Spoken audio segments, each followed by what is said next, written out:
Fox 61 News at 10 starts now. Now at 10, police are conducting a manhunt for the man accused of killing a 1-year-old baby in Naugatuck. How neighbors in the area are reacting to this tragic crime. Plus, a day-long standoff in Wethersfield has come to an end. What led police to surround the home and who they ended up arresting. And thousands of kids participating in the Little Manchester Road Race today. And the excitement that's brewing as the adults get ready for their race with just 5 days away. The Fox 61 News at 10 on the CW20 starts right now. Good evening and thanks for joining us. I'm Carmen Chow. Police are still on the lookout tonight for a man accused of killing a 1-year-old at a Naugatuck home yesterday. Take a look at your screen. Police are looking for 31-year-old Christopher Francis Sweeney, last believed to have been seen in New Haven on Friday. And that's where we find Fox 61's Tony Black with more on how neighbors are reacting. Tony? Yeah, Carmen, the New Haven Police Department is one of many agencies looking for the man accused of killing a 1-year-old in Naugatuck yesterday. And surveillance footage captured here in New Haven appears to show that suspect police are looking for. Neighbors near where this murder happened are still saddened and shocked by it. We sort of went about our day, and I can't get this little girl out of my head. It's been 1 day since a 1-year-old girl was killed inside this Naugatuck home on Millville Avenue. The man accused of her murder Friday is on the run. Neighbors were shocked to hear what happened in their community. It really hits home, especially having a kid around the same age, and to think that it happened only a couple houses up is really disturbing. This neighbor didn't want to go on camera. Police are looking for 31-year-old Christopher Francis Sweeney. He lived at the home. His vehicle was found Friday on I-91 in New Haven. Surveillance footage captured this man later in the day, who police say matches the description of Francis Sweeney on Quinnipiac Avenue.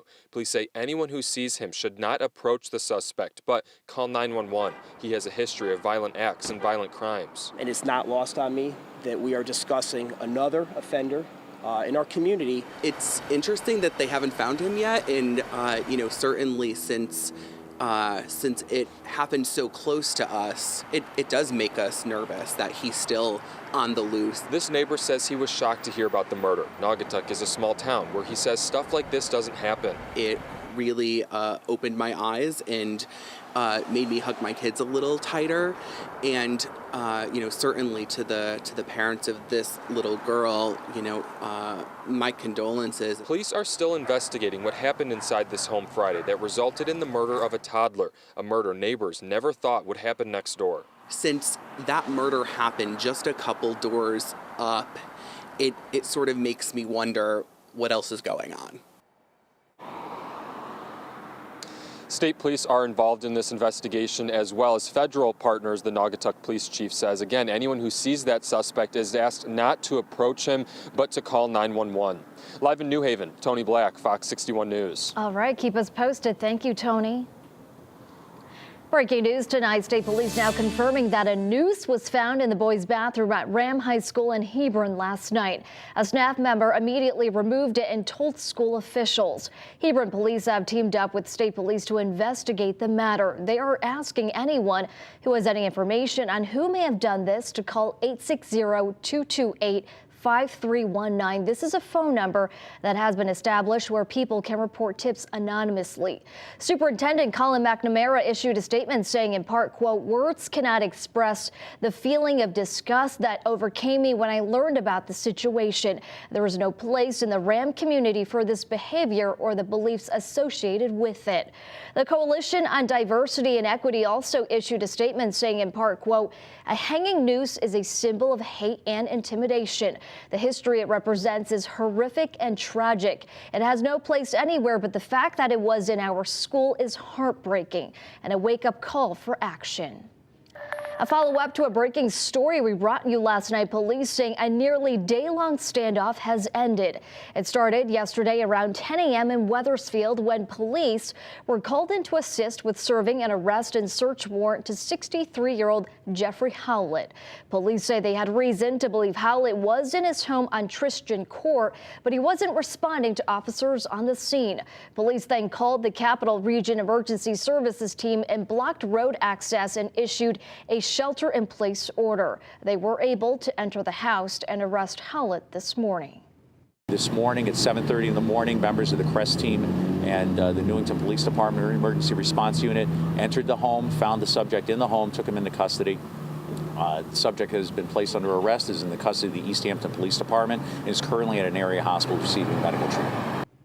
Captain Petruzzi says there were no guns fired during the arrest and has not released why Howlett was sent to the hospital.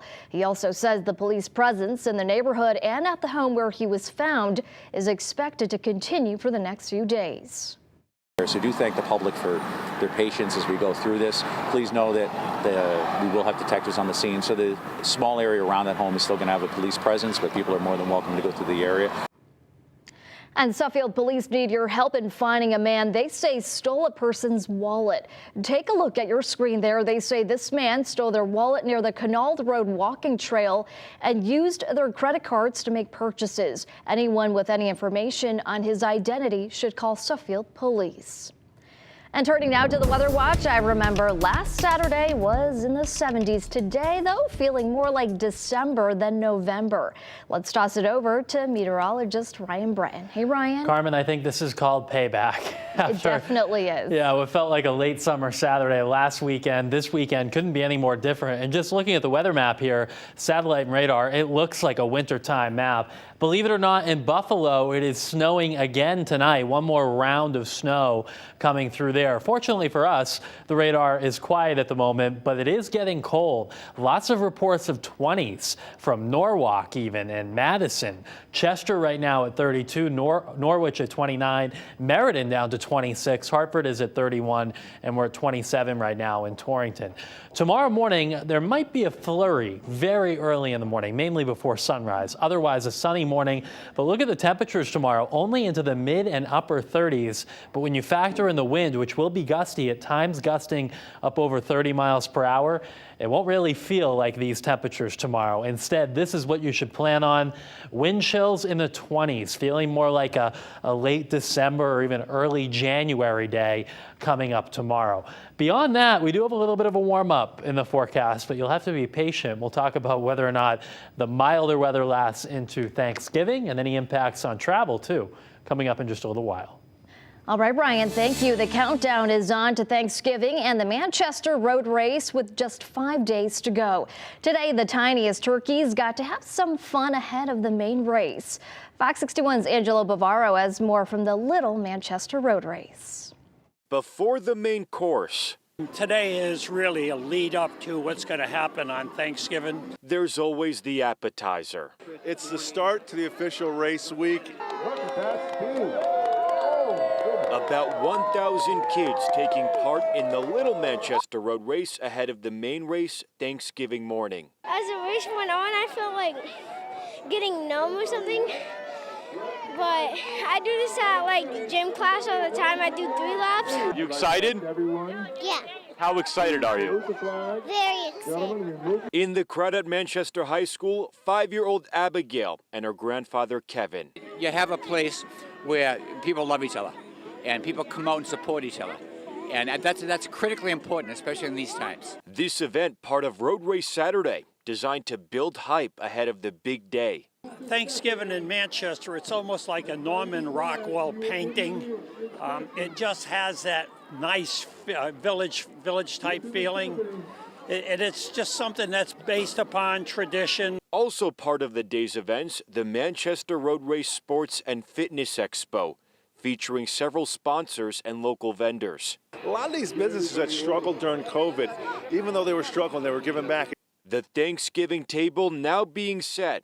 It gives you a sense that you belong. And I think that's just wonderful. As generations of families get ready for the main course. We're kind of raising our future runners for the race. Registration for the Manchester Road Race is still open. It closes Tuesday night. And for more details about how to sign up, you can visit our website, that is fox61.com. Reporting in Manchester, Angelo Bavaro, Fox 61 News. Angelo, thank you. The countdown is on. We are under a week away from the Manchester Road Race. There is still time to register if you want to make the exciting Turkey Day run. Runners have until Tuesday, November 22nd to register. You can enter online on the Manchester Road Race website or catch one of the walk-up opportunities in the coming days. You can head to Manchester High School Saturday from 11 a.m. to 3 p.m. or the Fleet Feet store in West Hartford on Monday from 4 p.m. to 7 p.m. or the Urban Lodge Brewery in Manchester Tuesday from 5 p.m. to 8 p.m. Fox 61 is a proud media sponsor of the 86th annual Manchester Road Race. Tune in next Thursday, Thanksgiving morning, to see live race coverage starting at 9 a.m. right here on Fox 61.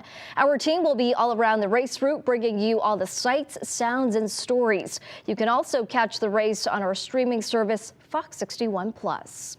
And plus, each year, the road race hosts a blood donation event the day after the race. The Ray Crothers Memorial Blood Drive takes place next Friday at Manchester High School from 8:30 to 4:30. Those who donate will get a free gift as a thank you.